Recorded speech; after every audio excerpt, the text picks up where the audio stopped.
అందరికీ నమస్కారం. ఇప్పుడు మనం సింహరాశి గురించి తెలుసుకోబోతున్నాం.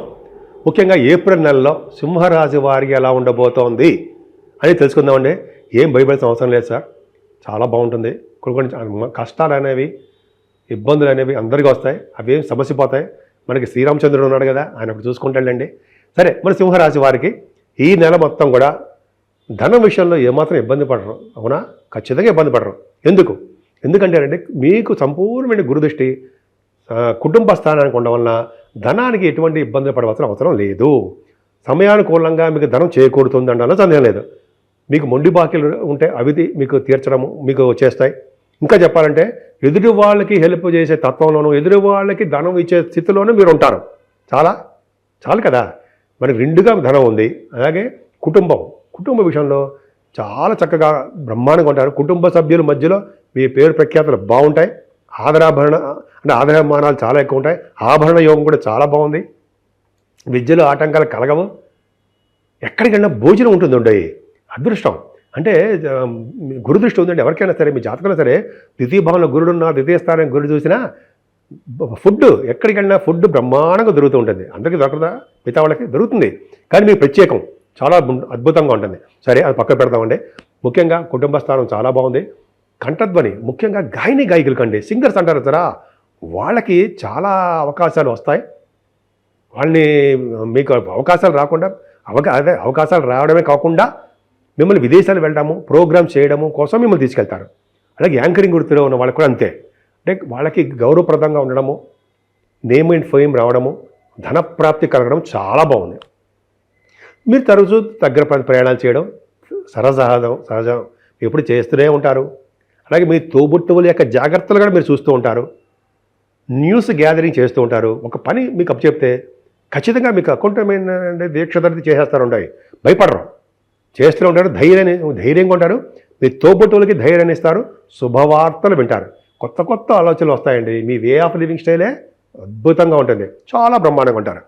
ముఖ్యంగా చదువు విషయంలో ఎటువంటి ఆటంకాలు రావు. ముఖ్యంగా మీ మదర్ గారి యొక్క తల్లి ప్రేమ చాలా బాగుంటుందండి. ఆరోగ్య పరిస్థితి, ఆర్థిక పరిస్థితి పర్ఫెక్ట్గా చాలా బాగుంటుంది. ఆవిడకి చాలా మంచిది. అంటే మంచిదంటే ఆ పరిస్థితి చాలా మంచిదని అర్థం. తర్వాత మీరు సంగీతంలో బాగా సాధన చేస్తారు. ఫోర్త్ భావం సంగీతము, ఆభరణ యోగాలు చెప్తుంటాం కదా, సంగీతంలో పర్ఫెక్ట్గా బాగుంటారు. ఆభరణ యోగం మీ గృహాన్ని చక్కగా నీట్గా అలంకరించుకుంటారంటే సందేహమే లేదు. ముఖ్యంగా వాహన యోగము, గృహయోగము, విద్యాయోగము, సుఖపడతారు అండి. ఎక్కడికైనా సుఖపడతారు. చాలా బాగుంది. ముఖ్యంగా రైతుల గురించి చెప్పాలంటే చక్కటి పంటలు పండుతాయి. ఆదాయ వనరులు చాలా బాగుంటాయి. మీకు మొహంలో అంటే మీ ఫేస్లో మంచి సంతోషం ఉట్టిపడుతూ ఉంటుంది. అది మీ జాతకాల రీత్యా ఆధారపడి ఉంటుందండి. ఓవరాల్గా చెప్తున్నాం కాబట్టి మనకి రైతులకి మంచి కాలము, పర్ఫెక్ట్. ఇంకా చెప్పాలంటే మీ సంతానం విషయంలో కొద్దిగా ఆటంకాలు ఎదురవుతూ ఉంటాయి. అయితే మీకు అంటే మీ సంతానం విషయంలో అంటే సంతానం ప్రెగ్నెన్సీ అయ్యి పుట్టడం విషయంలో కొద్దిగా డిలే అవుతూ ఉంటుంది శని చూడడం వల్ల. అలాగే మీ సంతానం కూడా కొద్దిగా మిమ్మల్ని ఇబ్బంది పడేట్ చేస్తుంటారు.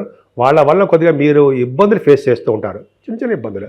ఏదైనా శత్రుభయం లేకుండా, శత్రువులు కూడా మిత్రులైపోతూ, రోగాలు మీకు దరిచేరకుండా, రుణాలు చేసినా కూడా వాటిని ఎలా తీర్చాలో మీకు తెలుసు. అటువంటి సంబంధమైన విషయాలు మీకు ఉంటాయి. అంటే శత్రు భయం, రుణ భయము, రోగ భయం లేకుండా మీరు ఉంటారు. ఎందుకనంటే గురుడు సంపూర్ణమైన గురుదృష్టి మీకు ఉంది. ఎటువంటి అనారోగ్య సమస్యలు వచ్చినా అదృష్టవంతులుగా ఉండడానికి మీకు అవకాశాలు ఎక్కువ ఉన్నాయి. అంతేకాకుండా మీ భార్యాభర్తల విషయంలో చిన్న ఆటంకాలు ఏర్పడతాయండి. కొద్దిగా చిన్న ప్రాబ్లమ్స్ వస్తాయి. అంతేకాకుండా భార్యాభర్తలు ఎడబాటు ఉండడము, మనస్పర్ధలు రావడము, అన్యోన్యత కొద్దిగా లోపించడము జరుగుతుంది. దగ్గరకు వచ్చిన సంబంధాలు, పెళ్లి సంబంధాలు ఉంటాయి చూసారా, అవి మీకు రాకుండా ఉంటాయండి. అంటే దగ్గర వచ్చిన సంబంధాలు పట్టాన అవ్వవు, క్యాన్సిల్ అయిపోతూ ఉంటాయి. చిన్న ఇబ్బందులు ఎదురవుతూ ఉంటాయి. ముఖ్యంగా భాగస్వాములు, భాగస్వాములు జీవిత భాగస్వామితో పాటు వ్యాపార భాగస్వాముల మధ్యలో విభేదాలు తలెత్తుతాయి. కొద్దిగా జాగ్రత్తగా ఉండండి సుమా. సరే, రవి బుధులు అష్టమంలో 5 గ్రహాల ప్రభావము. భయమా?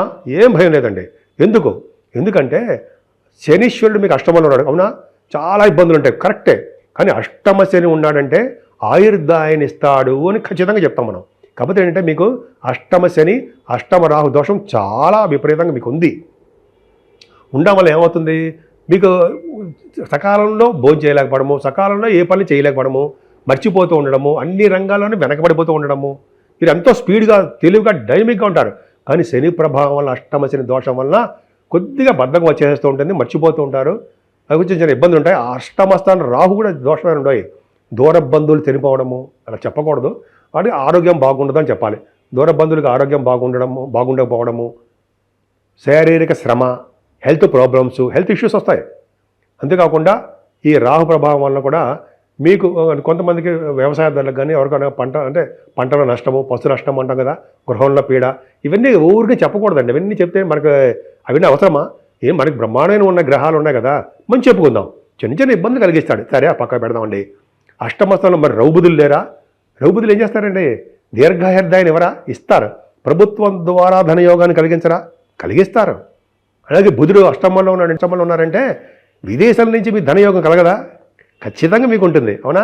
ఉంటుంది, చూడండి కావాలంటే. మరి ఇంకా అంత అద్భుతం కదా. రవి బుధులు ఉన్నారంటే విదేశ పర్యటన ఉండదా?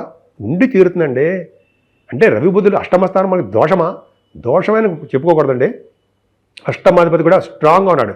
శని రాహుల వల్ల దోషాలు ఉంటాయి కాబట్టి మనం రెమెడీస్ చేసుకుందాం. శనీశ్వరుడికి మన తైలాభిషేకం చేసుకోవడం నేను చివరిలో చెప్పుకుందాం. 12వ భావం అయిపోతే చెప్పుకుందామండి. సరే, భాగ్యస్థానంలో రవి ఉన్నాడు. భాగ్యాధిపతి 12వ భావంలో ఉన్నాడు. ఇక్కడ ఒకటి చెప్పాలి ఏంటంటే, భాగ్యాధిపతి మీకు అంత రాజయోగకారకుడు ఉండవు. కుజుడు అత్యంత రాజయోగకారకుడు. ఎవరై అంటే మీకు కుజుడే. ఆయన నీచ స్థితిలోకి వచ్చాడండి. కుజ ప్రభావం కొద్దిగా మనం చాలా జాగ్రత్తగా ఆయన్ని మనం పూజిస్తూ, ఆయన్ని జపిస్తూ, ఆయన కళ్యాణాలు చేయించుకుంటూ ఉందాం. సరే, అది పక్కన పెడితే 9th హౌస్ లార్డ్ 12th హౌస్లో ఉన్నాడంటే విదేశీ పర్యటన చేసి తీరుతారు ఖచ్చితం. అంతేకాకుండా మీకు ఇందాక అష్టమ స్థానంలో రవి బుధుల వలన విదేశ పర్యటన, పైగా కుజుడు ఉన్నాడు కాబట్టి కొద్దిగా కష్టాలతో కూడుకుని విదేశ పర్యటన, కొంచెం చిన్న ప్రాబ్లమ్స్ వస్తాయి. సరే, పక్క పెడదాం. ఏదైనా భాగ్యస్థానంలో రవి ఉన్నాడంటే ఉచ్చ స్థితిలో ఉంటాడు. రాశ్యాధిపతి